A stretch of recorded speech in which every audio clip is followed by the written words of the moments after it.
Good morning students, मैं दिलीप नारायण व्यास आपका हमारे चैनल पर हार्दिक स्वागत और अभिनंदन।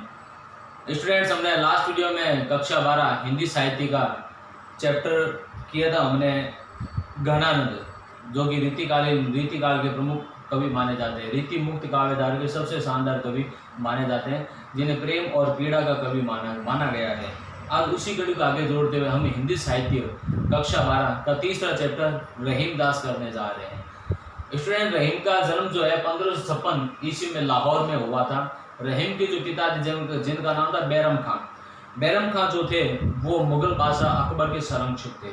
या यूं कि मुगल बादशाह अकबर को मुगलिया सल्तनत का बादशाह बनाने में सबसे बड़ा और सबसे अहम जो किरदार था, रोल था, वो बैरम खां का था।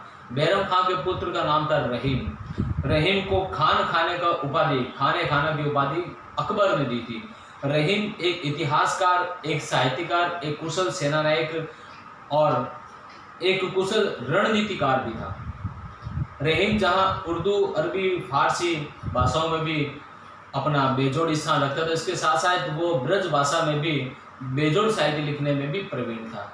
तो आइए आज रहीम दास के जो महत्वपूर्ण जो पदावलियाँ हैं, उनके जो महत्वपूर्ण जो दोहे हैं, उनके बारे में आज चर्चा करते हैं। तो आइए चलते हैं। व्हाइट बोर्ड की व्हाइट स्क्रीन पर देखिए, जो पहला जो उन्होंने लिखा है दोहा, वो लिखा है, अच्युत चरण तरंगिनी सिर सिर मालती माल, हरि न बनाओ सुरसरी कीचो इंदव भाल। अच्युत चरण तरंग, अच्युत कहते हैं भगवान विष्णु को, चरण तरंगिनी सिर सिर, सिर कहते हैं मस्तक को, मालती माल। प्रस्तुत पद्यांश में रहीम गंगा की महिमा का वर्णन करते हुए कहते हैं कि अच्युत चरण तरंगिनी सिर सिर मालती माल, अर्थात भगवान विष्णु के चरण से निकलने वाली हे माँ गंगा सिर सिर मालती माल, जो भगवान शिव के मस्तक को सुशोभित करती है। हरि न बनाओ सुरसुरी कीचो इंदो भाल। तो रहीम यहाँ पर माँ गंगा से प्रार्थना करते हुए कहते हैं कि हे माँ गंगा, यदि मुझे मोक्ष प्राप्त हो तो मुझे विष्णु न बनाना, कीचो इंदो भाल, मुझे शिव ही बनाना, क्योंकि मैं आपको अपने चरणों में रखने का पाप नहीं कर सकता। दूसरा पद है, अमी पियावत मान बिनु रहीमन मोहिन सुहाय, मान सहित मरिबो भलो जो विष देह बुलाए। यहाँ पर आत्मसम्मान के साथ जीवन जीने की प्रेरणा रहीम देते कहते हैं अमी कहते हैं अमृत को, अमी पियावत मान बिनु रहीमन मोहिन सुहाय। रहीमदास कहते हैं अमी पियावत मान बिनु, अर्थात बिना मान सम्मान के यदि कोई मुझे अमृत भी पिला दे तो मुझे अच्छा नहीं लगेगा।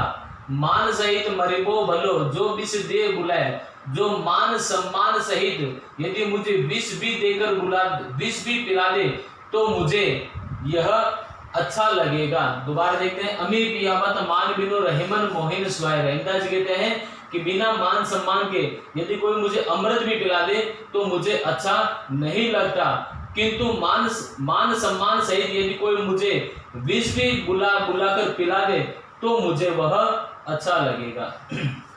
तीसरा है, कदली सीप भुजंग मुख स्वाति एक गुण तीन, जैसी संगति बैठिए तेसोई फल दीन। यहाँ पर स्वाति नक्षत्र के बारे में बताया गया। हिंदू धारणाओं के अनुसार कि स्वाति नक्षत्र के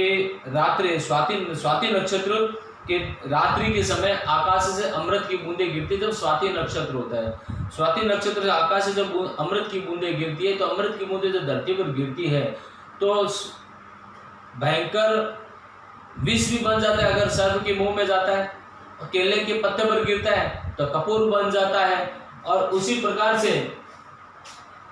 सीप पर गिरता है तो एक मूल्यवान मोती बन जाता है। तो इसकी तुलना रहीम संगत से कर रहे हैं।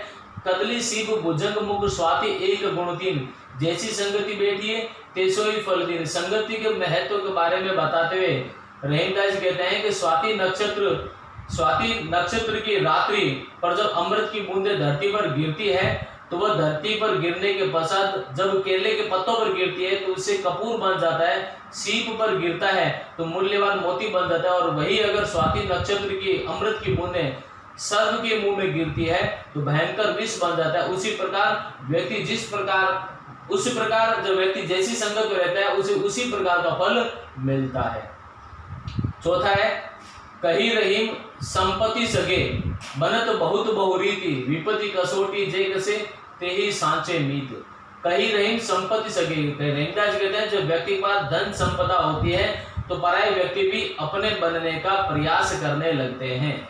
विपत्ति कसोटी जे कसे ते ही सांचे मीत, जब व्यक्ति विपत्ति में होता है, संकट में होता है, संकट के समय जो व्यक्ति हमारी सहायता करता है वही सच्चा मित्र कहलाता है। पांचवा है काज परे कुछ और है, काज सरे कुछ और, रहीमन भौरी के भय नदी सिरावत मोर। रहीम कहते हैं काज परे कुछ और है, कि संसार के लोग बड़े स्वार्थी होते हैं, जब काम होता है तो बड़ी मधुर मधुर बातें करते हैं और काम निकल जाने के पश्चात हमसे किसी प्रकार से कोई संबंध नहीं रखते। जिस प्रकार से रहीमन भौरी के वे, रहीमदास जी कहते हैं जिस प्रकार से विवाह के समय, विवाह के फेरे लेते समय जब मोर को, मोर मतलब विवाह के समय पगड़ी पर धारण करने वाला मोर जिसको मावड़ कहते हैं, तो विवाह के समय मोर को पगड़ी पर धारण किया जाता है और विवाह के पश्चात उसी मोर को नदी में प्रवाहित कर दिया जाता है। छठा है खैर खून खांसी खुशी, बैर प्रीति मदपान, रहीमन दाबे न दबे, जानत सकल जहान। रहीमदास जी कहते खेर, खेर का मतलब होता है सलामती, कुशल पूर्वक, खेर खून खांसी खुशी, बैर प्रीति मदपान। रहीम कहते हैं कि व्यक्ति की कुशलता, खून खांसी, प्रसन्नता, शत्रुता और प्रेम और मदपान अर्थात मांस मदिरे का सेवन करना। रहीमन दाबे न दबे, रहीमदास कहते हैं व्यक्ति इनको कितना भी दबाने का प्रयास कर ले लेकिन इसे दबा नहीं सकता। जानत सकल जहान, इन सब बातों को संसार लोग बड़ी आसानी से समझ लेते हैं।